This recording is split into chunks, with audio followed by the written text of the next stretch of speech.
John Sargent, and welcome to Argumental, the show where the hottest names in comedy debate the biggest issues facing mankind. Issues like, how many times can you not win the lottery before you accept those actually aren't your lucky numbers? Why won't Penelope Cruz return any of my drawings? And isn't it time we stepped in and said to Saddam Hussein, enough is enough? Here to argue such burning issues and others like them are our teams. In the red corner with Marcus Brigstocke this week, it's Jimmy Carr.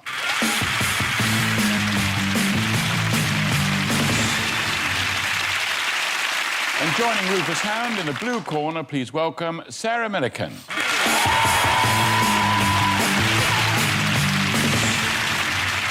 OK, let's kick off with round one, where we debate a big issue that simply isn't addressed enough on serious programmes like Flog It and The Hoobs. Tonight, the subject under discussion is fishing. Fishing. We all love a fish supper on a Friday night, but that could soon be a thing of the past if we don't reel in our fishing habits. We're battering cod like nobody's business, and before too long, there'll be no life left in the sea. But are we really ready to give up on this kind of luxury?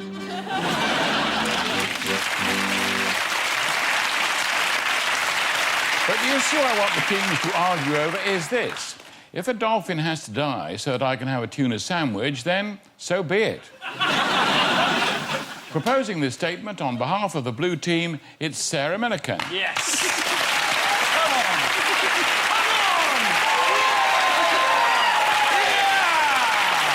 Hello. I think I can address the ladies and gentlemen of the audience with the fact that dolphins actually can't cure terminal illness. In fact, it almost has the opposite effect. 85% of children who have terminal illness and have been put in a pool to swim with dolphins die within 48 hours of the experience. What really has happened is that they've experienced what apparently is one of the best things you can ever experience, and they've gone, it's quite poor, that.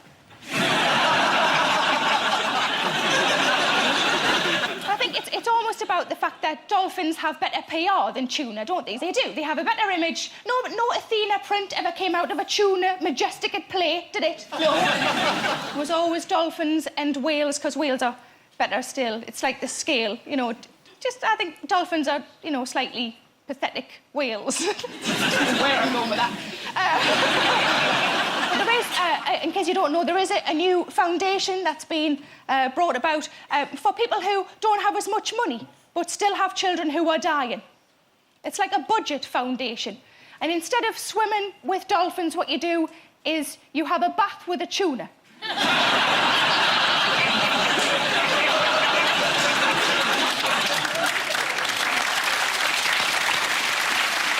I think, you know, it's called Bathing with Tuna, and it's from the Take a Fish Foundation. Thank you very much.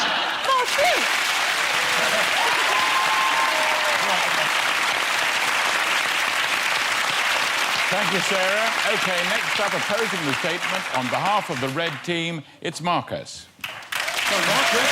Thank you, Jimmy. Thank you. Ladies and gentlemen, I know a lot about dolphins, and I can tell you they need to be in a net like they need a hole in the head. No, dolphins should be left in their natural habitat, a small, shallow pond dragging fat tourists round on the tip of their penis for money. We love dolphins. The dolphin symbol touches a chord with people. If you see a dolphin symbol on a can, it tells you that that's dolphin-friendly. Tuna, if you see a dolphin symbol on a woman's ankle, it tells you she has no imagination, but she'll probably do it on a first date.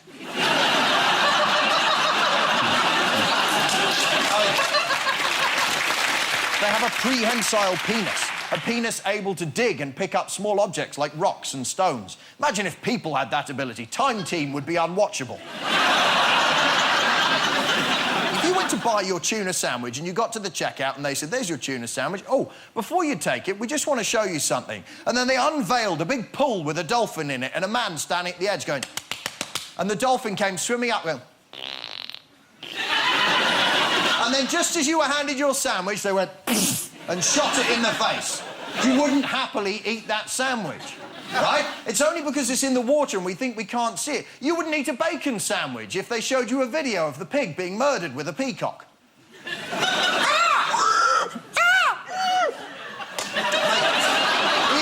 the delicious... Just out of interest, if a peacock and a pig were to murder a dolphin, how would that sound?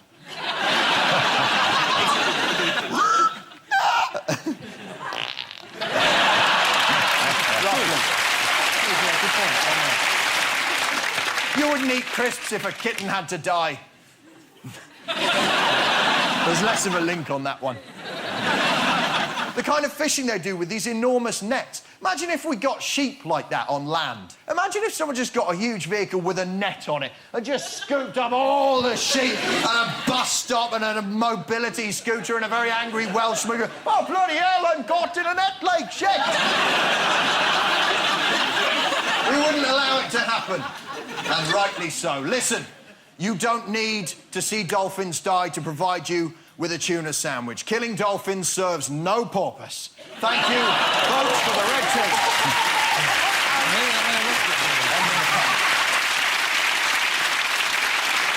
Thank you, Marcus. So, Rufus and Jimmy, is there anything you'd like to say in support of your teammates? The thing is, a lot of this is based on the fact that people look at dolphins and they like dolphins. Dolphins are inherently likeable. But actually, there's another way of looking at dolphins. If you put that man's baseball cap on that dolphin, that is the chubbiest creature in the water, isn't it? Walking around all the time, smiling, going, "Ha! Ha! Come here and do some work." And I'm going to jump through a hoop. I don't want to bat for your team, but the Marcus earlier, you know, saying you wouldn't eat crisps if a kitten had to die, and I saw a number of our audience go, yeah. Are you talking about Pringles here? If the only way to get Pringles out of the tube was to drive kittens in from the other end.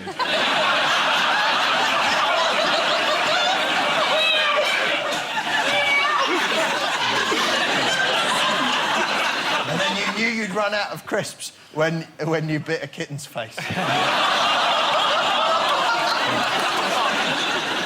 OK, thank you all. So, is it OK for a dolphin to die so you can have a tuna sandwich? It's time for the studio audience to decide who made the best case. Hold up your blue card if you agree with Sarah.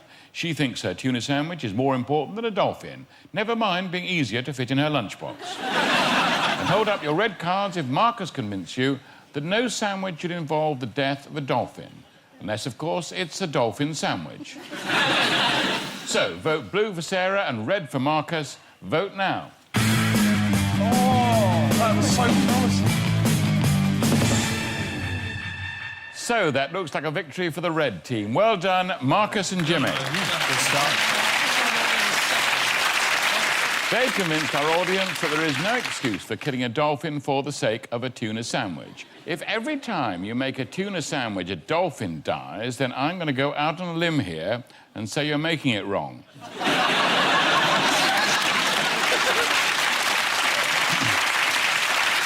Our next round is called Flip-Flop, where we find out how well our teams can argue with themselves. I'm going to give one member of each team a statement which they must support until they hear this sound. At which point, they must perform a U-turn and argue against it. Then flip-flop back and forth every time I press the buzzer. Jimmy and Rufus will play this one.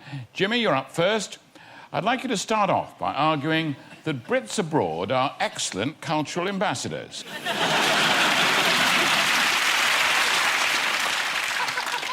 What makes Britain great is our ability to laugh at ourselves. And when I say ourselves, I mean other people.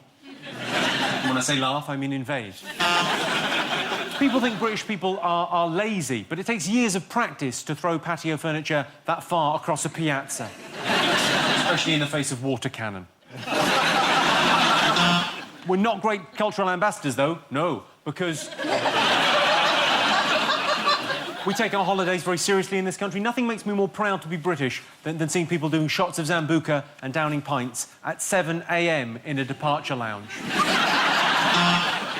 A staggering 42% of us never talk to the locals, but once we've stopped staggering, we sober up and say, Pedro, 2 birros, por favoro. When I see the way British women portray themselves abroad, it makes me ashamed to be fucking them.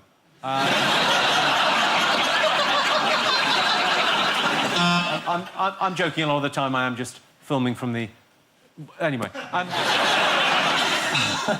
I think it's awful the way that people think that British women aren't good ambassadors for this country because we, you know, they go abroad and you frankly, ladies, you act like slags when you're abroad. But it is true to be said, a lot of you do act like that when you're here, so you're remarkably consistent. Something, maybe?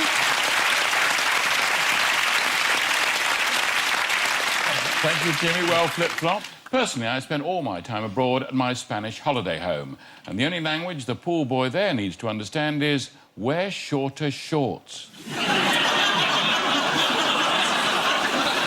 You remember, if you're in Amsterdam, it's illegal to piss in the canals unless you're pregnant.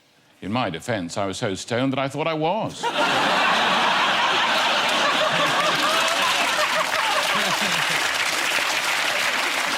OK, Rufus, you're up next. I'd like you to begin by arguing that it's better to live fast and die young.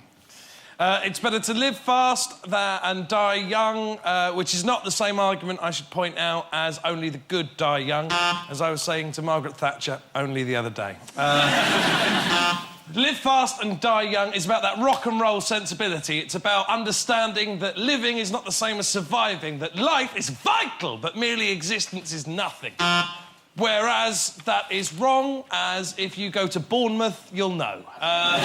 Bournemouth is a town populated with zombies who are so keen not to die that they would rather have their asses wiped than shuffle off this mortal coil. He's sitting right there. You got no feelings, man? Sorry, mate. Well, don't just sit there, Jimmy. Wipe his arse.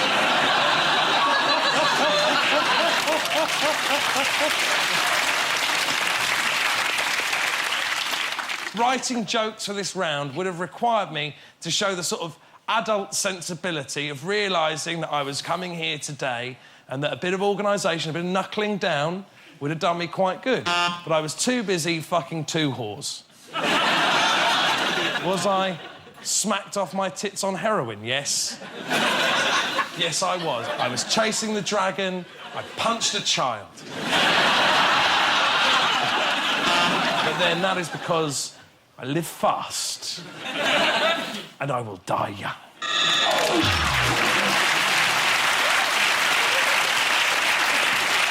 Well done, Rufus. Marcus and Jimmy, what did you make of Rufus's performance? It was good. It was sort of like seeing a man's midlife crisis in sort of a 2-minute chunk. OK, would you rather have a child who accomplished great things but died at 40 or worked at a call centre until he was 80? 80. Really? Yeah. Why? You'd be very good in a call centre, wouldn't you? I used to work in a call centre, that's why I want everybody else to have a go. I can't help feeling living fast, maybe, but dying young, I think it may be a little bit late for all of us. The Who aren't writing that song, are they? I hope I get a nice sit down. I don't know anyone who's lived really fast, although judging by the way Amanda Holden's skin is stretched across her face, she's clearly travelling at some speed.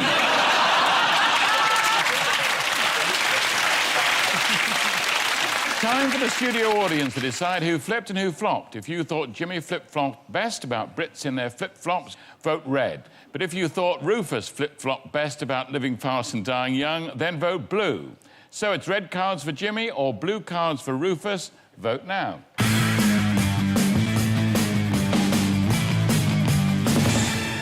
So, a blue majority there. Commiserations to Jimmy, but congratulations to Rufus.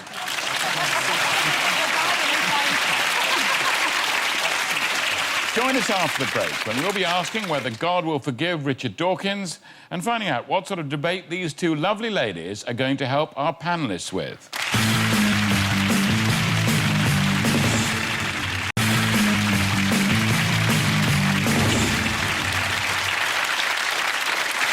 Welcome back to Argumental, where there's so much confrontation, it's like the Jeremy Carr show without the sovereign rings. Right, next up is slideshow. One member of each team will again be debating a controversial issue, but this time I want them to illustrate their argument using a series of pictures which they've never seen before. Marcus and Sarah, you're up for this one. Marcus, I'd like you to start by arguing that God will not forgive Richard Dawkins. Here's your first picture. Ladies and gentlemen, God will not forgive Richard Dawkins. He's already made that clear by giving him the voice of an elderly lady. Now, I have 2 points that I'd like to make, and both can be represented in the form of toy mice. That's lucky. Yes. God, as we all know, does exist and regularly takes the form of a mouse in a gingham shirt and what appear to be lederhosen. Who dressed these mice? If indeed they are mice. So, now, this argument is appearing at this stage to veer heavily to one side. But I think that the foundations of it will keep it standing, and I want a pizza.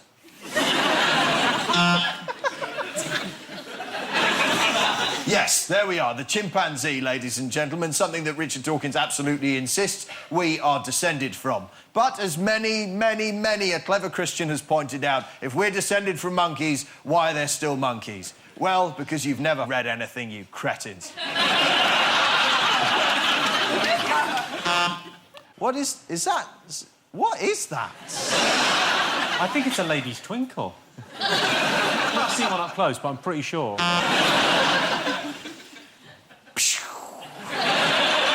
You see, that's what God is like. He's a murderous, judgmental, petty-minded, twisted, killing, barbaric moron. And he couldn't possibly understand a man as brilliant as Professor Dawkins.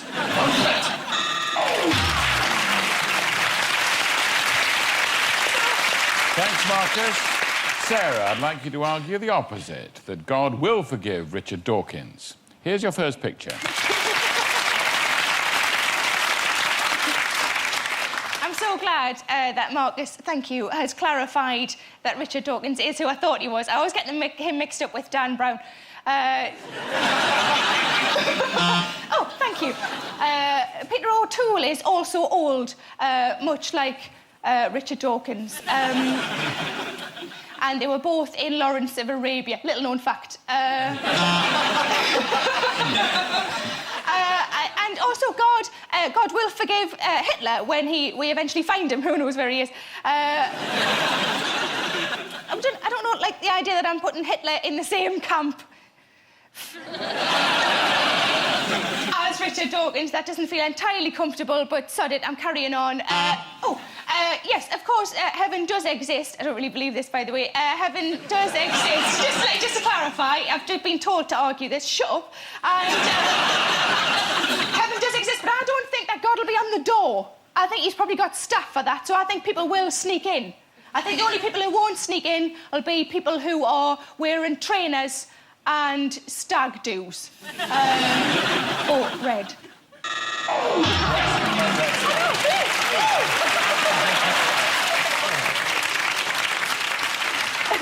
I meant blue.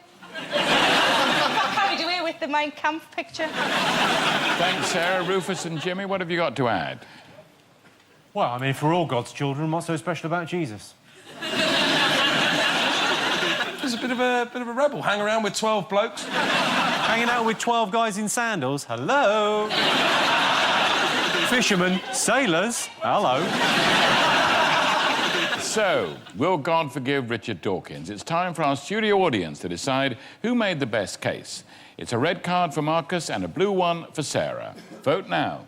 Oh, piss off. A clear victory for the Reds. Well done, Marcus.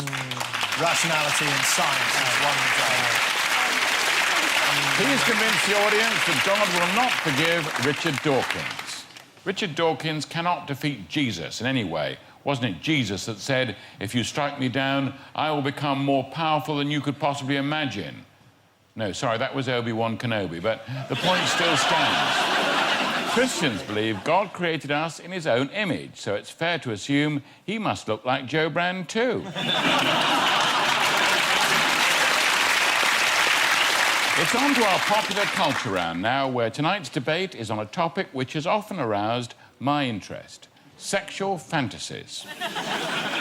That's right, sexual fantasies. We've all had them. Many of you at home are having one right now, and in case you're wondering, no, I'm not wearing any. But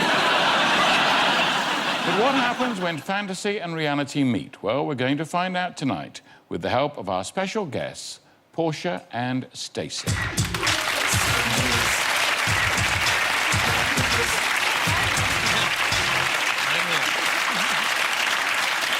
Jimmy, you're up first. Meet Portia and Stacey. Thanks very much. Cheers. I'm not sure how I should probably stand. No, you're fine there. So, what are we debating? We're definitely talking about something, aren't we? Yeah, the statement I want you to argue is this. A threesome is better in the imagination than in real life. Is it, though? I might come into the forefront and argue this, because I'm getting slightly put off. Good. Right, not all the weird sexual stuff you hear about is as good as it's cracked up to be. I mean, you can tell me how great auto-asphyxiation is until you're blue in the face.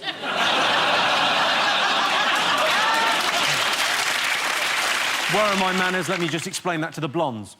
What they do is they choke the people and then they would turn blue, so until you're blue in the face is a phrase that people use, so it's sort of like a joke. Let's move on. I think before I have sex with two women, I'm going to, want to experiment a little bit. I want to dip my toe in the water and have sex with one girl.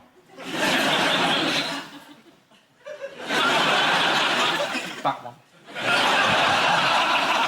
She's got a tattoo there. And I like pictures.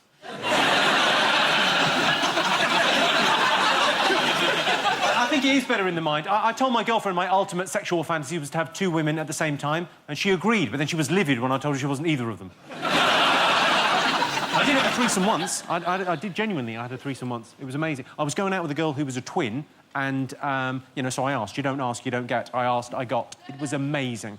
Because if anything, her twin was better looking than her, and an all-round great guy. I'm up here, by the way. Can you stop? I'm sorry. I have to work with this. I suppose, when it comes down to most men that ask for a threesome, the women think it's sexist. Do you think it's sexist, ladies, if men ask for a threesome? No. Oh. Most women that aren't as liberal as these girls... Most women think that we're being sexist when we ask for a threesome, like, you're not enough woman for us, I need two women to satisfy my incredible sexual desires. That's not what we're saying, ladies. No, when we ask for a threesome, what we're saying is, wouldn't it be brilliant if after sex there was someone there for you to talk to?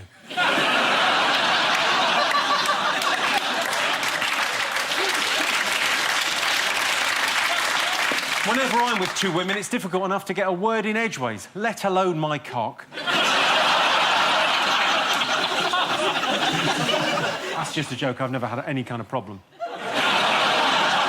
Touch wood. I don't like to generalise, but most women are pretty good at multitasking. Would you agree with that? You're pretty good at multitasking? Yeah. Yeah, so you don't need two women. Just get her to tickle your balls while she works the shaft.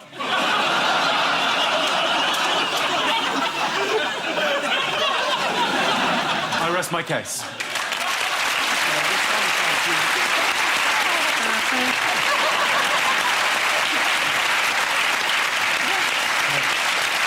Well done. Next up, it's Rufus. Rufus, say hello to the girls. Hello, ladies.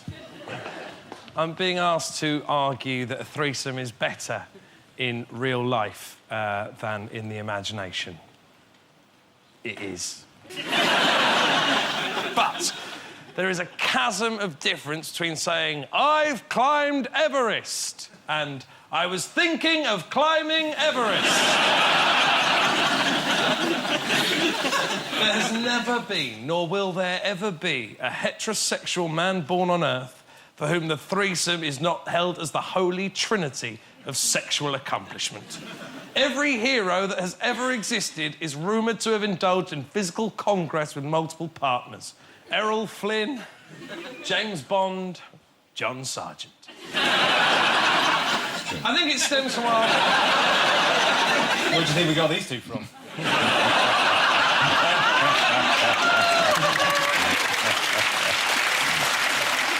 Of course, your own performance within the threesome is better in imagination than in real life. In my head, a night of sexual sandwiching goes from dusk till dawn with more positions than a broken clothes horse. Of course, I know that in reality I'd be lucky to make it past taking my belt off before the hurried apologies and the toot of the minicab. You see, if something resides solely in imagination, it is worthless. And I cannot reasonably expect to talk about the difference between imagination and reality without treading that path. So, ladies, if you wouldn't mind.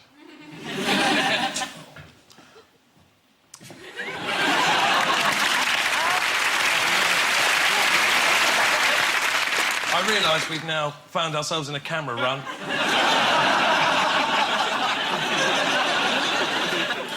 Well, thank you, ladies. So, ladies and gentlemen,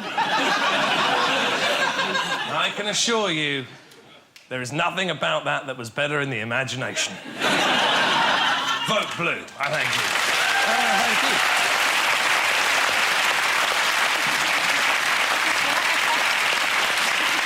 Thanks, Rufus, Sarah and Marcus. Would you like to add anything to help out your teammates? Would I like to add anything? Add yeah, anything, I've got yeah. an idea. What I could add? I'll just put the tip in if you like.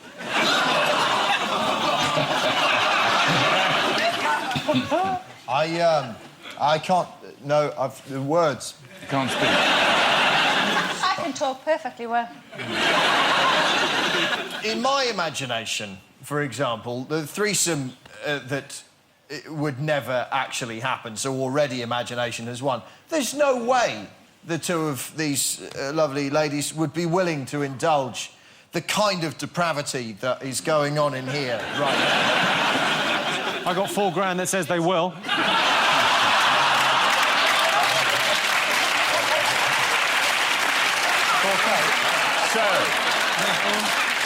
So, is a threesome better in the imagination than in real life? Once again, the studio audience will decide who made the best case. It's a red card for Jimmy and Marcus.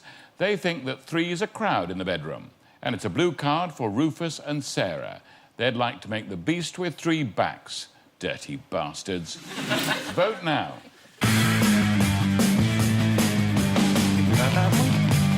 Not that. So it looks like a win for the Reds. Well done, Jimmy and Marcus. Can I get them washed and brought to my room?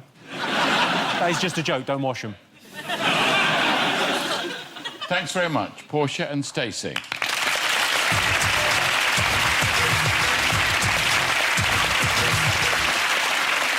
Many sexual fantasies go unfulfilled, although I do keep hoping that one day I'll come home to find in my living room Liza Minnelli, an Alsatian and a crossbow.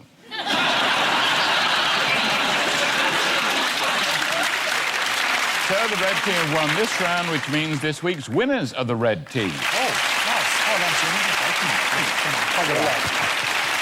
Well done, Marcus Brigstocke and Jimmy Carr. Commiserations to Rufus Hound and Sarah Millican. That's all we've got time for. Good night.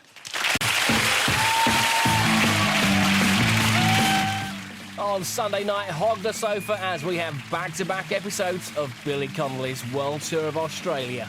Here on Dave Next, laughs of a satirical kind from Have I Got News For You?